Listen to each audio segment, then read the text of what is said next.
Hello guys, কেমন আছেন? আজকে আমার ঘরের জন্য একটা সুন্দর জিনিস কিনছি, আপনাদেরকে দেখাবো। দেখুন গাইস, কি কিনছি। অনেক দিনের স্বপ্ন ছিল একটা টিভি কিনবো।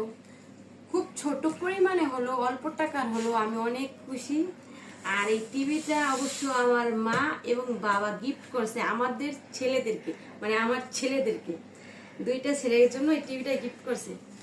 যেহেতু বুঝেন তো, বাচ্চারা ঘরেতে কার্টুন দেখতে খুব পছন্দ করে, আর আমার ঘরে টিভি নাই।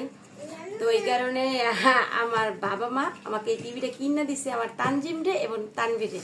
তো সারফেসটা কেমন হয়েছে, তো টিভিটা আনবক্সিং কইরা টিভিটা লাগাই আপনাদের দেখাবো। আর আমার তানজিম তো সেই লেভেলের খুশি। তুমি খুশি হয়েছো? তানজিম সেই লেভেলের খুশি। ওয়াও, টিভিটি অনেক বেশি সুন্দর। নানুকে যারা আমার ভিডিওটা দেখতেছেন ইউটিউব থেকে, ইউটিউব চ্যানেলটা সাবস্ক্রাইব করে দেবেন আর লাইক করে দেবেন। তো সুন্দর সুন্দর ভিডিও নিয়ে আসবো। আল্লাহ হাফেজ।